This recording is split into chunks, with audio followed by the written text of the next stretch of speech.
problem statement called common element between two lists, right? Two lists, and we have understood the iterative approach for that one, right? Which is a brute force approach to solve that problem, correct? So what we did, for each element of a list one, for each element of a list one, right? We are iterating the entire list two. We are iterating the entire list two, right? So, if you try to find out the time complexity for this approach, for one element in list L1, you have to iterate the entire list S2, means total n comparison. For second element also I required n comparison. For third element also I required the n comparison. So if you take the overall time complexity will be order of n square. So n square is the time complexity in this case. And what about the space complexity? Space complexity is order of 1 because we don't require any extra space here. So the space complexity is order of 1. And we got to know that because of the number of comparison, the time is getting increased. So if you somehow able to reduce this number of comparison or comparison time, our overall time complexity is getting reduced, right? So we understood that there is a one of the approach called dictionary, right? There is a one of the approach called dictionary. So we are going to discuss today about the dictionary, right? So what is dictionary, guys? So dictionary is nothing but it is also the inbuilt data structure in Python. Inbuilt data structure in Python, right? So one thing is sure that because dictionary is the widely used data structure, right? So every language has its own implementation of the dictionary, right? Every programming language has its own implementation for a dictionary, right? For a dictionary, every language has its own implementation. For example, if you take the example of Python, right? Python itself, the term called dictionary. Same if you take the example in Java, we call it as HashMap, right? If you take the example of JavaScript,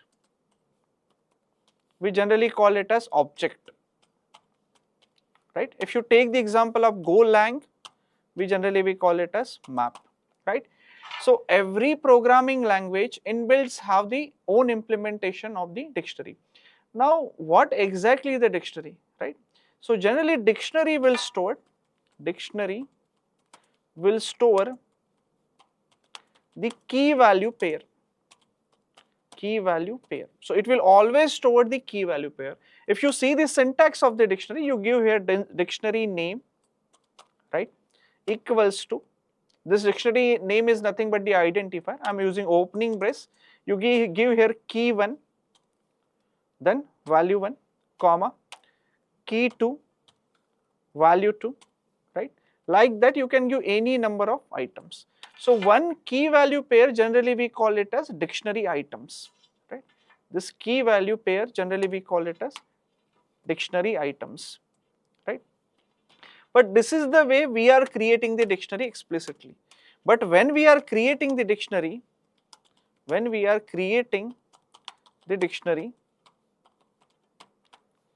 in the main memory, there will be hash table created. Now what is the meaning of hash table? Hash table is nothing but the same data structure. So for whenever you are creating the dictionary, automatically in the main memory the hash table is getting created. And this is nothing but the hash table. Hash table will also store the data in a key value pair, correct? Fine. So what is the advantage of this hash table, right? See, so the beauty of dictionary is what? You can do the insertion, deletion and lookup. This all thing in order of one time, which is a constant time, which is not possible in any other data structures, right? So that's why dictionary is one of the optimized data structure amongst the all data structure. That's why we are widely using the dictionary whenever you wanted to optimize the time. We are not giving any guarantee about the space, but definitely we are somehow able to optimize the time, right? Now the thing is that we understood that the beauty of the dictionary, that it is taking constant time here. Now, as I am talking that, suppose I am creating a simple dictionary, for example, dictionary equals to, for let me show you in Jupyter. So here you have a dictionary one, okay, I'm creating here, and I'm giving the name as apple, and I'm giving some value 101. I'm giving another orange. I'm here giving another value 102, and suppose so on.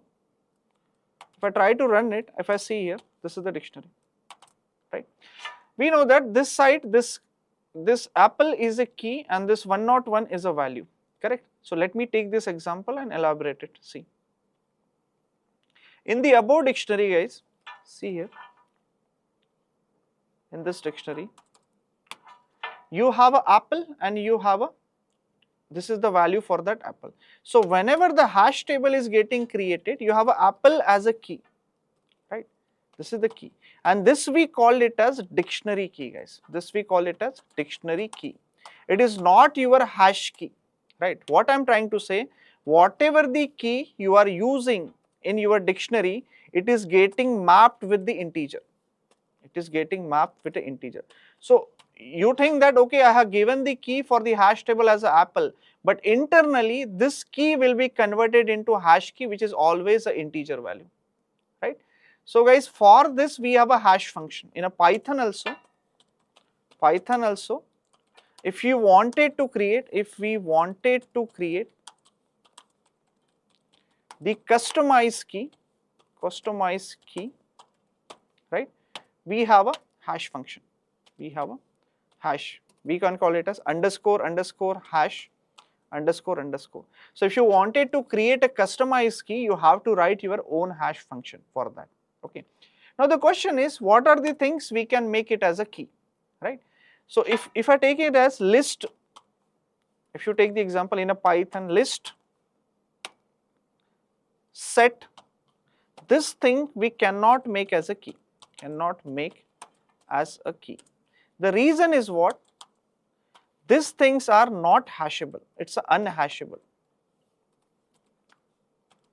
What is the meaning of unhashable? Means if I make list as a key, we know that list is a mutable, right?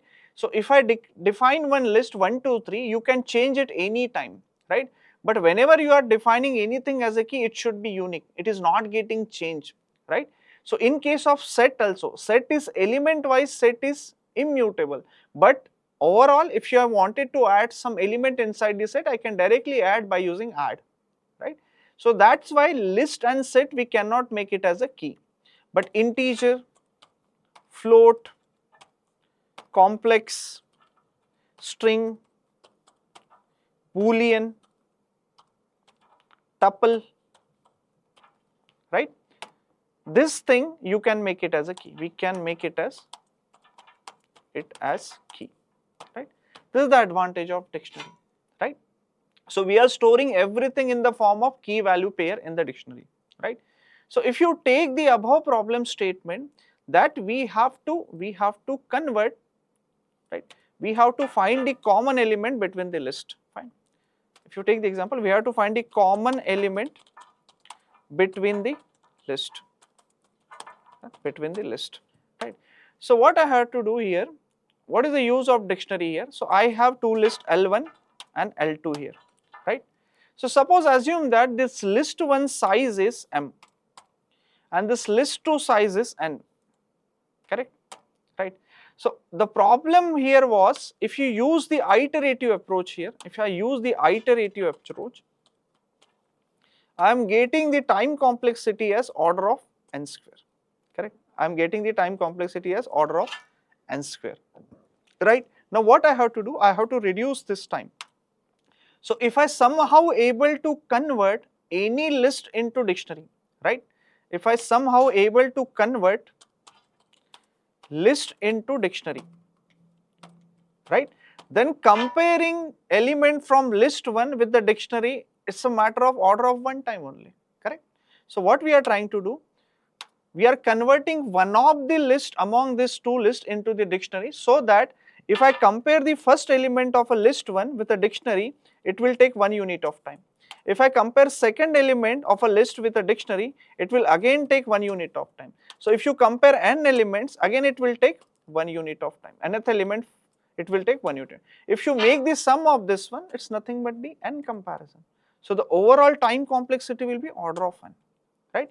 Because whenever you are looking up any element inside the dictionary, it will take the constant time. That is the beauty of dictionary, right?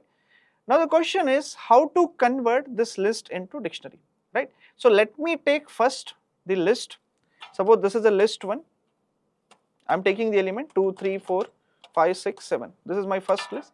Second list is LST2 equals to, suppose 7, 8, 9, 3, 4. 9, 3, 4. This is my two list, guys, suppose. Now the question is, I wanted to convert one of the list into dictionary, right? Now the question is, which list shall I convert into dictionary, guys? Because see one thing, anyway the list is given to you, both lists are given to you, but converting list to dictionary means you are increasing the space complexity, right? Because you require the dictionary overhead here, because you are maintaining one extra space as a dictionary inside the memory, right? So your list size, list 1 is suppose m and your list 2 is n. Now the question is, which list you will convert into dictionary? Obviously, because you don't want it to give more space to dictionary, so whichever list is lesser, that I will create as a dictionary, right? So if you see the above one, what we have to do? We know that list 2 is a smaller one than list 1. So what I will do, I will make this list 2 as a dictionary. So for that, what should I have to do? I have to create one dictionary called small, which is an empty dictionary. Then I will write for loop, right? I will write for I in LST2, correct? Now every time I will write small of I, because we are always comparing, I'm keeping this value as a key in the dictionary, right? I'm not considering the value of the dictionary, guys. Just I'm keeping this element as a key. Whatever will the value is there, I'm not thinking about that. I'm just comparing the element of list 1 with the key of the dictionary. That is the whole intention, right? So I will give any value. Suppose I'm giving here 1. I'm running here. If you see the dictionary now, this is my dictionary, right? So what I did here, I have kept the each element of a list 2 as a key here, right? This is also key here. Now what I will do here, I will compare this element with this dictionary key, right? This element with the dictionary key. So guys, whenever you are comparing this thing, it will take only order of 1 time, right? Now see, what I did now, I have a list 1, right? I am comparing each element of a list 1 with a dictionary item, right? And in dictionary item also I am comparing with a key only, right? Which will take, for each comparison, it will take a constant time, which is a 1 unit of time, right? That's why if you compute the overall time complexity here, it will be order of n. And what about space complexity? See, yes, whenever you are trying to reduce the time, you have to compromise the space. Same way it is happening here. We have to create the extra dictionary. So extra dictionary means you require the extra space. So space complexity in this case will be order of size of list 2, right? Whatever will be the size of list 2, that will be my space complexity. So this is the optimized solution for the common element between the list, guys. Okay, thank you.